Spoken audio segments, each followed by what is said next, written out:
CHAPTER XXII. Mr. Mosk is Indiscreet. While the bishop was conversing with Miss Whichello about the engagement of George and Mab, the young people themselves were discussing the self-same subject with much ardour. Captain Pendle had placed 2 chairs near a quickset hedge, beyond the hearing of other guests, and on these he and Mab were seated as closely as was possible without attracting the eyes of onlookers. Their attitude and actions were guarded and indifferent for the misleading of the company, but their conversation, not being likely to be overheard, was confidential and lover-like enough. No spectator from casual observation could have guessed their secret. "You must tell your father about our engagement at once," said Mab, with decision. "He should have known of it before I consented to wear this ring." "I'll tell him to morrow, dearest, although I am sorry that Lucy and the mater are not here to support me." "But you don't think that he will object to me, George?" "I should think not," replied Captain Pendle, smiling at the very idea. "Object to having the prettiest daughter-in-law in the county? You don't know what an eye for beauty the bishop has." "If you are so sure of his consent, I wonder you did not tell him before," pouted Mab. "Auntie has been very angry at my keeping our engagement secret." "Darling, you know it isn't a secret. We told Cargrim, and when he is aware of it, the whole town is. I didn't want to tell my father until I was sure you would marry me." "You have been sure of that for a long time."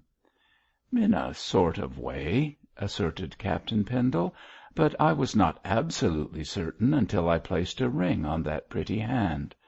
Now I'll tell my father, get his Episcopalian benediction, and wire the news to Lucy and the mater. We shall be married in spring. Miss Whichello will be the bridesmaid, and all will be hay and sunshine." "Oh, what nonsense you talk, George!" "I'd do more than talk nonsense if the eyes of Europe were not on us. Mother Jael is telling fortunes in that tent, my fairy queen, so let us go in and question her about the future. Besides," added George, with an insinuating smile, "I don't suppose she would mind if I gave you 1 kiss." Mab laughed and shook her head. "You will have to dispense with both kiss and fortune for the present," said she, "for your father has this moment gone into the tent." "What! Is Saul also among the prophets?" cried George, with uplifted eyebrows. "Won't there be a shine in the tents of Shem when it is published abroad that Bishop Pendle has patronized the Witch of Endor? I wonder what he wants to know. Surely the scroll of his fortune is made up." "George," said Mab gravely, "your father has been much worried lately." "About what? By whom?" "I don't know, but he looks worried." "Oh, he is fidgeting because my mother is away. He always fusses about her health like a hen with 1 chick." "Be more respectful, my dear," corrected Mab demurely. "I'll be anything you like, sweet prude, if you'll only fly with me far from this madding crowd. Hang it, here is some one coming to disturb us." "It is your brother." "So it is. Hullo, Gabriel, why that solemn brow?" "I have just heard bad news," said Gabriel, pausing before them. "Old Mr. Lee is dying." "What, the rector of Heathcroft? I don't call that bad news, old boy, seeing that his death gives you your step." "George!" cried Mab and Gabriel in a breath. "How can you?"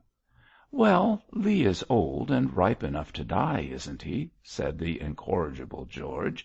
"Remember what the old Scotch sexton said to the weeping mourners: 'What are ye greeting aboot? If ye dinna bring 'em at 80, when will ye bring 'em?'"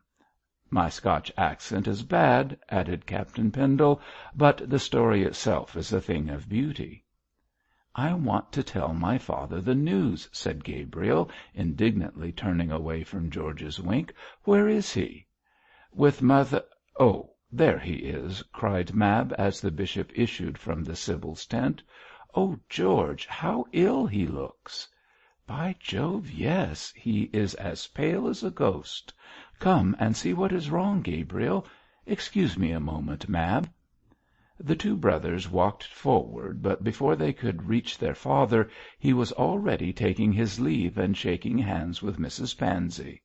His face was white, his eyes were anxious, and it was only by sheer force of will that he could excuse himself to his hostess in his ordinary voice.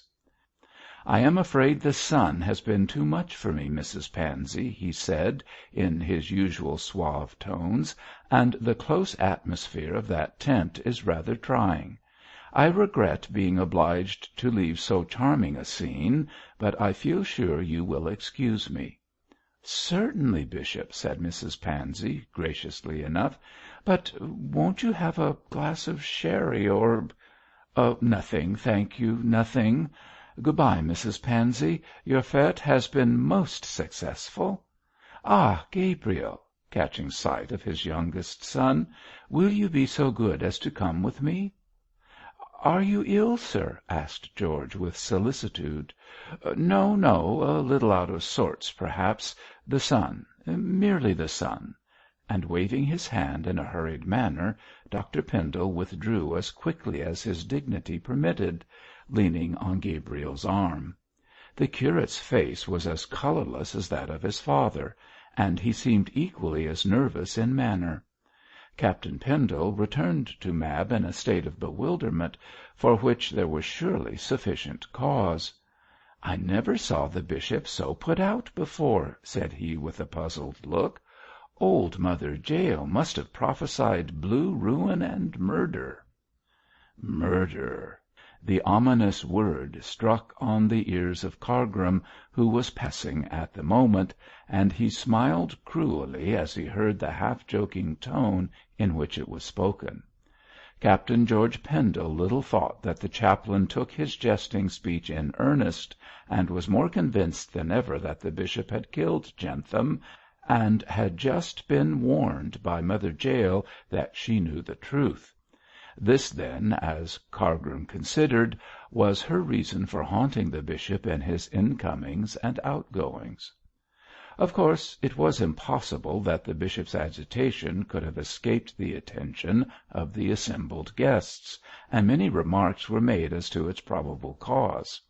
His sudden illness at his own reception was recalled, and taken in conjunction with this seizure it was observed that Dr. Pendle was working too hard, that his constitution was breaking up, and that he sadly needed a rest.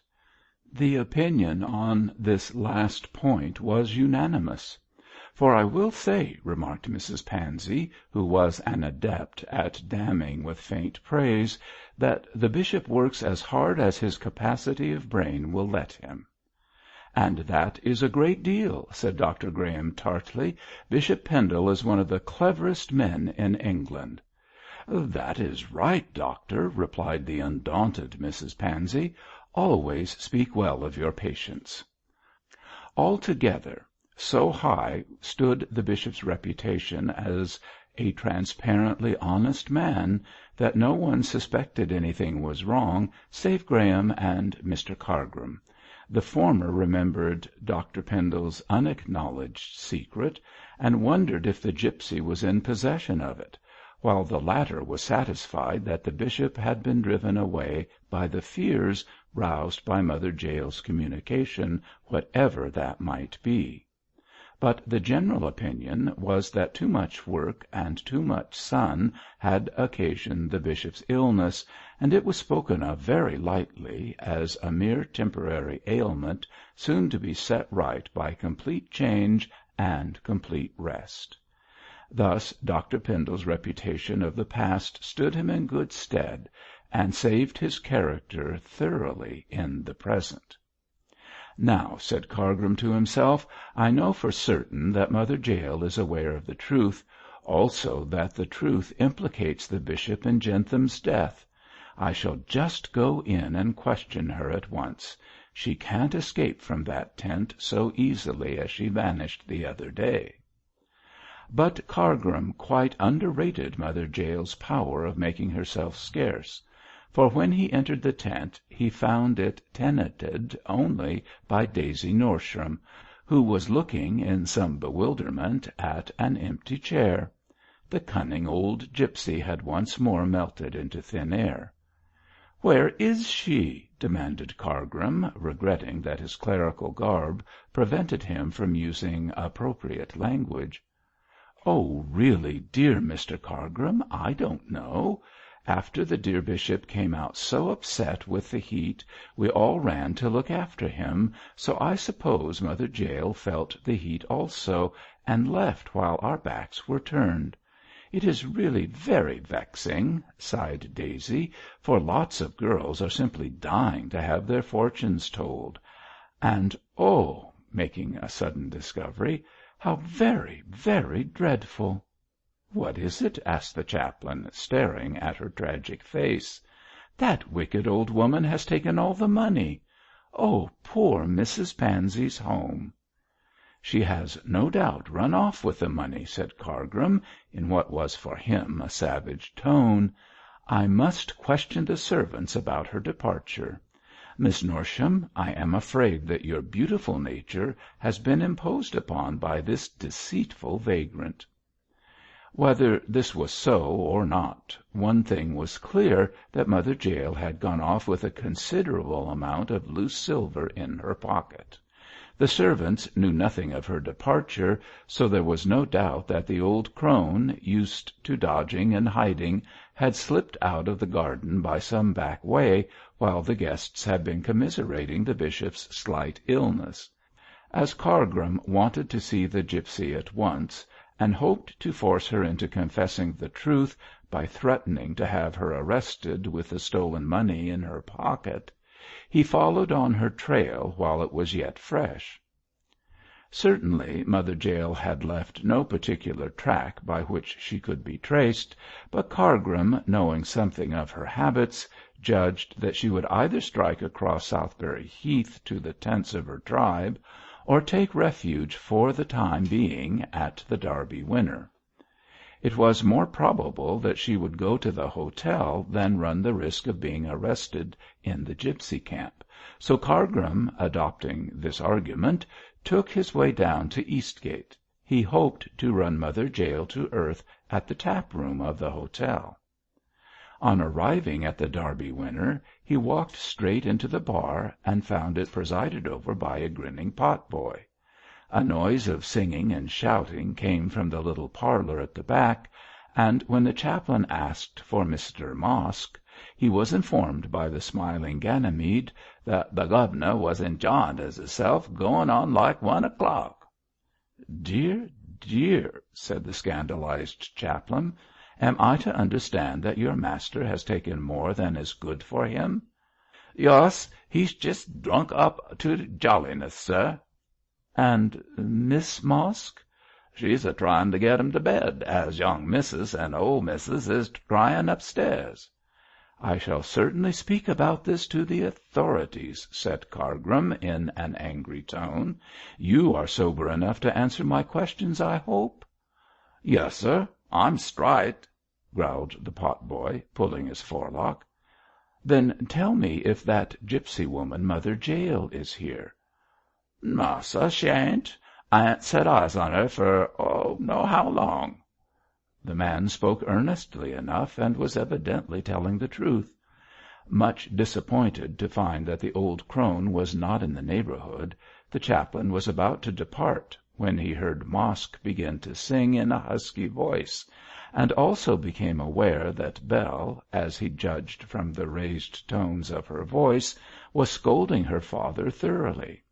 His sense of duty got the better of his anxiety to find Mother Jael, and feeling that his presence was required, he passed swiftly to the back of the house, and threw open the door of the parlour with fine clerical indignation. "What is all this noise, Mosk?" he cried sharply. "Do you wish to lose your licence?" Mosk, who was seated in an arm-chair, smiling and singing, with a very red face, was struck dumb by the chaplain's sudden entrance and sharp rebuke. Bell, flushed and angered, was also astonished to see Mr. Cargrim, but hailed his arrival with joy as likely to have some moral influence on her riotous father. Personally she detested Cargrim, but she respected his cloth, and was glad to see him wield the thunders of his clerical position. "That is right, Mr. Cargrim," she cried with flashing eyes. "Tell him he ought to be ashamed of drinking and singing with mother so ill upstairs." "I don't mean to do any harm," said Mosk, rising sheepishly, for the shock of Cargrim's appearance sobered him a good deal. "I was just to have a glass to celebrate a joyful day." "Cannot you take your glass without becoming intoxicated?" said Cargrim in disgust. "I tell you what, Mosk, if you go on in this way, I shall make it my business to warn Sir Harry Brace against you." "I told you how 'twould be, father," put in Bell reproachfully. "You onnatural child, goin' agin your parent," growled Mr. Mosk. "Wasn't I drinking to your health 'cause the old un at Heathcroft was passing to his long home?" "Tell me that." "What do you mean, Mosk?" asked the chaplain, starting. "Oh, nothing, sir," interposed Bell hurriedly. "Father don't know what he is saying." "Yes, I do," contradicted her father sulkily. "Old Mr. Lee, the passon of Heathcroft, is dying, and when he dies you'll live at Heathcroft with—" "Father, hold your tongue." "With my son-in-law, Gabriel." "Your son-in-law?" gasped Cargrim, recoiling. Is your daughter the wife of young Mr. Pendle?" "No, I am not, Mr. Cargrim," cried Bell nervously. "It's father's nonsense." "It's Bible truth, saving your presence," said Mosk, striking the table. "Young Mr. Pendle is engaged to marry you, ain't he? And he's a-going to have the living at Heathcroft, ain't he? And old Lee's a-dying fast, ain't he?" "Go on, father, you've done it now," said Bell resignedly, and sat down. Cargrim was almost too surprised to speak. The rector of Heathcroft dying? Gabriel engaged to marry this common woman? He looked from one to the other in amazement, at the triumphant Mosk and the blushing girl. "Is this true, Miss Mosk?" he asked doubtfully. "Yes, I am engaged to marry Gabriel Pendle," cried Bell, with a toss of her head. "You can tell the whole town so if you like. Neither he nor I will contradict you." "It's as true as true," growled Mosk. "My daughter's going to be a lady." "I congratulate you both," said Cargrim gravely. "This will be a surprise to the bishop," and feeling himself unequal to the situation, he made his escape. "Well, father," said Bell, "this is a pretty kettle of fish, this is." Chapter 22